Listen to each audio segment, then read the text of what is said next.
Oke, Assalamualaikum warahmatullahi wabarakatuh. Selamat siang semuanya.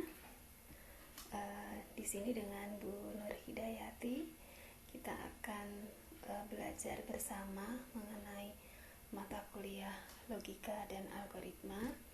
Dan untuk pertemuan hari ini yaitu membahas mengenai pengertian dasar dari logika dan algoritma. Nah, logika dan algoritma ini dua istilah yang perlu kita pahami. Jadi apa yang dimaksud dengan logika dan apa yang dimaksud dengan algoritma. Logika itu bisa diartikan sebagai suatu pemikiran atau bentuk penalaran. Sedangkan kalau algoritma itu bisa diartikan sebagai langkah-langkah yang akan dilakukan untuk menyelesaikan suatu masalah sehingga mendapatkan solusi yang kita inginkan. Gitu. Kalau misalkan kita membahas mengenai logika dan algoritma ini, logika antara setiap orang misalkan di dalam memandang sesuatu itu tidaklah sama ya. Misalkan dalam hal kecil aja, misalkan diminta untuk membuat teh hangat misalkan. Nah, pemikiran untuk membuat teh hangat ini ya, mungkin nanti hasil akhirnya bisa sama, hasilnya yaitu berupa suatu teh hangat. Cuma kadang langkah-langkah yang dilakukan sehingga menghasilkan suatu teh hangat itu mungkin berbeda. Contohnya gini, misalkan si A memiliki pemikiran seperti ini. Misalkan dalam membuat teh hangat ini, langkah-langkah yang ia lakukan adalah pertama adalah menyiapkan gelas. Yang kedua, kemudian dia memasak air ya. Kemudian setelah sambil menunggu airnya mendidih, dia masukkan teh ke dalam gelas, kemudian memasukkan gula. Kemudian setelah airnya mendidih baru dituang ke dalam gelas tersebut. Nah, kemudian baru diaduk ya, sehingga nanti siap disajikan teh hangatnya. Nah, mungkin untuk yang si B mungkin beda lagi langkahnya. Langkah yang ia lakukan misalkan untuk membuat suatu teh hangat ya, misalkan pertama ia mengambil panci dulu, misalkan mengambil panci, kemudian mengisi dengan air, kemudian baru merebus air ya, memasak air sampai mendidih. Nah, setelah mendidih baru menyiapkan gelas, mengambil gelas, kemudian memasukkan teh, gula pasir, kemudian baru menuangkan air yang mendidih tadi ya, yang sudah direbus tadi, baru menyajikan. Nah, ini adalah misalkan dua contoh ini ya, langkah yang berbeda ya, dari si A dan si B misalkan dalam membuat suatu teh ya. Jadi kita bisa sebenarnya walaupun hasilnya, outputnya itu sama nantinya, tapi bisa kita simpulkan bahwa setiap logika setiap orang itu kemungkinan besar itu berbeda ya dalam melihat atau memandang sesuatu gitu. Itu sebagai awalannya. Dan logika itu sendiri diperkenalkan pertama kali oleh Aristoteles, sedangkan kalau algoritma itu diperkenalkan pertama kali oleh Abu Ja'far Muhammad Ibnu Musa al-Khwarizmi ya. Ini merupakan seorang ilmuwan dari Persia ya, sekitar tahun 825 Masehi. Nah, ini adalah merupakan definisi dari kata logika dan algoritma itu sendiri. Seperti yang sudah Ibu sampaikan tadi, bahwa logika itu bisa diartikan sebagai penalaran atau bentuk pemikiran, atau bisa juga diartikan dengan definisi yang lain, yaitu ilmu yang memberikan prinsip-prinsip yang harus diikuti agar dapat berpikir secara valid menurut aturan yang berlaku. Sedangkan kalau algoritma ini memiliki beberapa definisi. Walaupun kalau kita lihat nanti dari ketiga definisi ini sebenarnya maksudnya adalah sama. Definisi pertama yaitu merupakan langkah-langkah yang dilakukan agar solusi masalah itu dapat diperoleh. 2, merupakan suatu prosedur yang merupakan urutan langkah-langkah yang berintegrasi. Maksudnya ini saling berkaitan satu dengan yang lain. 3, merupakan suatu metode khusus yang digunakan untuk menyelesaikan suatu masalah yang nyata. Nah, ini adalah merupakan definisi dari algoritma. Jadi intinya adalah langkah-langkah yang nantinya akan dilakukan secara berurutan, di mana langkah-langkah ini nantinya dapat menyelesaikan suatu masalah dari yang ada gitu. Ini definisi algoritma. Nah, kemudian tahapan dalam penyelesaian suatu masalah itu sendiri, ini ada beberapa tahapan, di mana tahapannya ini dilakukan secara berurutan, ya, mulai dari adanya suatu masalah. Nah, dari adanya satu masalah ini, kemudian langkah berikutnya adalah kita tentukan modelnya, model yang paling tepat untuk menyelesaikan masalah ini, gitu. Kemudian dari model ini baru kita buatkan algoritmanya. Ya, kita bisa buatkan algoritmanya itu misalkan dalam bentuk pseudo-code atau bahasa semu, atau bisa juga nantinya dibuatkan dalam suatu flowchart. Nah, kalau algoritmanya ini sudah jadi, maka langkah berikutnya adalah membuatkan programnya, di mana program ini harus disesuaikan dengan algoritma yang sudah dibuat tadi, gitu. Jadi tahapan dalam pembuatan program ini, langkah-langkahnya sama seperti dengan yang ada di algoritma. Jadi itu konsisten namanya. Dan setelah programnya ini selesai, maka nanti tinggal dieksekusi. Nah, dieksekusi. Nah, nanti kalau untuk setelah dieksekusi tentunya dengan menggunakan data-data yang ada, ya, dengan menggunakan data-data yang diperlukan tentunya, sehingga nanti akan menghasilkan output, ya. Nah, dari output nanti yang dihasilkan ini kita bisa evaluasi nantinya apakah memang sudah sesuai dengan yang diinginkan, sehingga solusinya itu bisa tercapai, gitu, dari masalah yang ada tentunya. Ini ya tahapan penyelesaian masalah. Kemudian berikutnya adalah ada beberapa kriteria dalam pemilihan suatu algoritma. Yang pertama, suatu algoritma itu tentunya harus menghasilkan output atau keluaran, ya.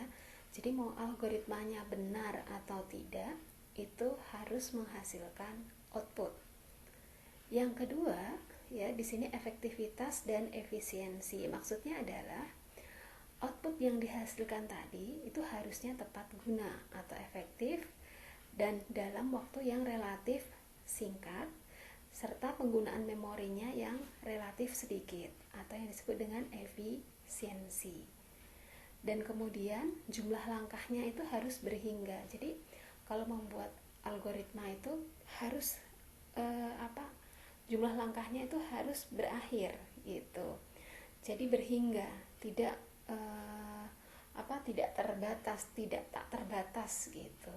Jadi berhingga, gitu, dan juga harus berakhir, ya. Jadi kalau membuat algoritma harus langkahnya berhingga dan berakhir, dan juga harus terstruktur, ya, sehingga nanti akan memperoleh suatu solusi ataupun tidak adanya solusi dari algoritma yang dibuat. Itu yang ada beberapa kriteria dari pemilihan algoritma tersebut. Nah, sekarang ini ada contoh dari algoritma. Contohnya di sini adalah misalkan sebuah prosedur untuk masalah menentukan akar kuadrat dari suatu bilangan bulat positif yang diinput. Nah, algoritmanya di sini pertama yaitu kita baca dulu bilangan bulat positif yang diinput. Misalkan itu sebagai A. Nah, kemudian algoritmanya adalah pertama dinyatakan nilai B-nya adalah 0. Kemudian hitung nilai C yang berisikan nilai B dikalikan nilai B, artinya itu adalah nilai C sama dengan B kali B. Kemudian langkah berikutnya adalah jika nilai C-nya itu sama dengan nilai A, maka nilai B-nya adalah akar dari nilai A, lalu berhenti. Ini artinya adalah kalau misalkan nilai C-nya sudah sama persis dengan nilai A, berarti itu artinya nilai B-nya adalah akar dari bilangan A tersebut, dan kemudian berhenti. Kalau sudah berhenti, berarti langkah keempat dan kelima ini tidak dikerjakan karena sudah stop di langkah ketiga. Tapi kalau misalkan ternyata nilai C-nya ini tidak sama dengan nilai A, maka kita melanjutkan ke langkah yang keempat, yaitu jika tidak. Jika tidak, maka nilai B itu akan bertambah 1. Baru kembali ke langkah nomor 3. Bukan 3 ya, harusnya kembali ke langkah nomor 2. Nah, sekarang misalkan gini. Misalkan bilangan A-nya ya, misalkan bilangan A-nya Ibu tentukan misalkan nilainya adalah 4. Berarti nilai A itu adalah 4. Kemudian kita kerjakan algoritmanya. Nilai B adalah 0 pertama kali ya, yang ditentukan nilai B-nya adalah 0. Kemudian langkah kedua, nilai C itu sama dengan nilai B kali nilai B, berarti hasil dari nilai C itu adalah 0 kali 0. Berarti nilai C di sini adalah 0. Kemudian kita ke langkah ketiga. Apakah nilai C itu sudah sama dengan nilai A? Tadi nilai C yang terakhir adalah 0. Sedangkan nilai A tadi adalah 4. Berarti kan tidak sama. Kalau tidak sama, berarti kita ke langkah yang keempat, yaitu nilai B akan bertambah 1. Berarti otomatis nilai B sekarang itu akan bertambah 1. 0 ditambah 1 berarti sama dengan 1. Nah, setelah nilai B bertambah 1, kita kembali lagi ke langkah nomor 2, yaitu hitung nilai C lagi. Berarti hitung nilai C lagi dihitung nilai B dikali nilai B. Tapi nilai B-nya sekarang adalah 1. 1 dikali 1, berarti nilai C-nya adalah 1. Nah, kita lihat lagi, kita uji lagi apakah nilai C-nya ini sudah sama dengan nilai A. Nilai C terakhir adalah 1 dan nilai A itu adalah 4. Ini masih tidak sama dengan, masih belum sama. Berarti kita masih melanjutkan ke langkah yang keempat. Berarti nilai B-nya akan bertambah 1 lagi. Terakhir tadi nilai B-nya tadi 1 ditambah 1. Berarti sekarang nilai B yang terakhir itu adalah 2. Atau nilai B sekarang itu adalah 2. Kembali lagi ke langkah yang kedua. Nilai C-nya berapa? Nilai C-nya adalah nilai B dikali B. Nilai B sekarang adalah 2, berarti 2 kali 2. Berarti nilai C sekarang itu adalah 4. Nah, kemudian kita ke langkah yang ketiga, diuji lagi apakah nilai C itu sudah sama dengan nilai A. Nilai C tadi terakhir adalah 4. Nilai A itu juga sama, yaitu adalah 4. Berarti ini sudah sama dengan nilai C sama dengan nilai A, yaitu sama-sama memiliki nilai 4. Sehingga bisa kita simpulkan bahwa Nilai B itu adalah akar dari nilai A, di mana nilai B tadi terakhir adalah 2, lalu berhenti gitu.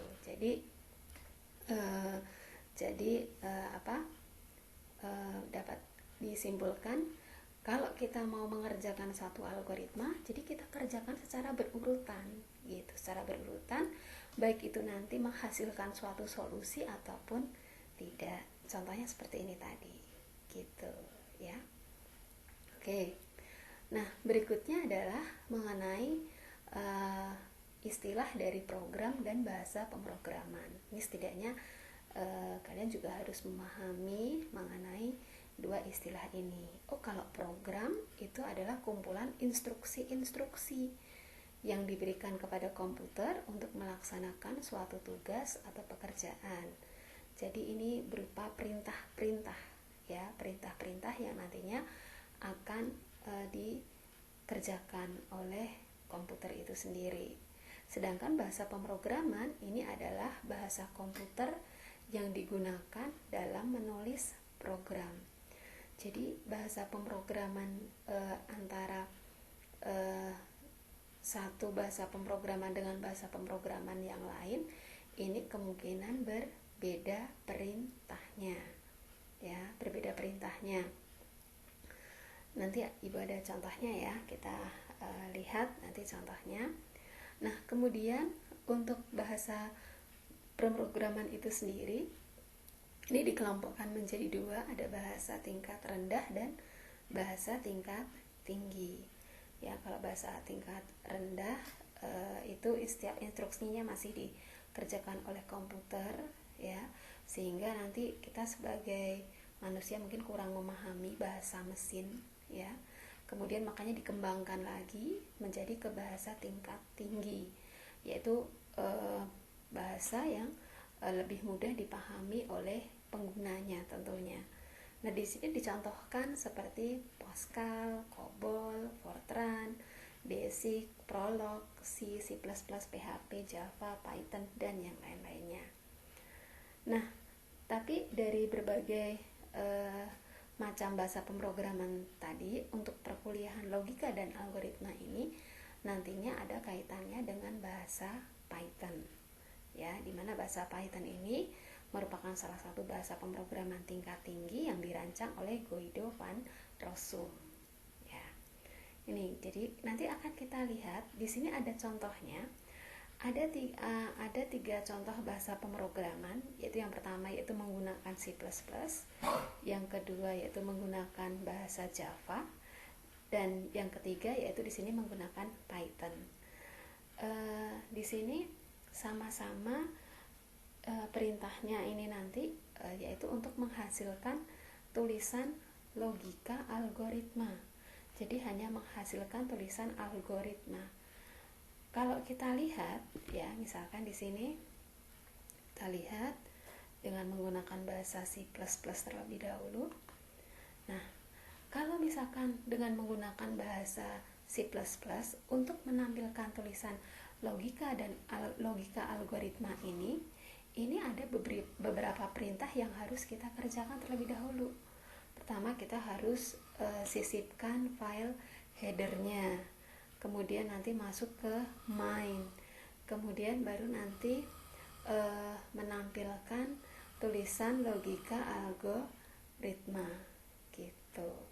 Ini ya, jadi kalau dalam bahasa C++, pertama kita include dulu file headernya, kemudian masuk main, kemudian nanti ini ada kurung kural buka dan kurung kural tutup, ini sebagai begin end-nya. Kemudian ada cout itu digunakan untuk menampilkan logika algoritma, tulisan logika algoritma. Kalau endel ini supaya digunakan untuk pindah baris. Kemudian ada gauge itu untuk menampilkan hasilnya. Kita coba ya, kalau ini kita run, hasilnya seperti ini. Nah, nih, nanti hasilnya adalah dari perintah ini nanti akan menghasilkan tulisan logika algoritma seperti ini.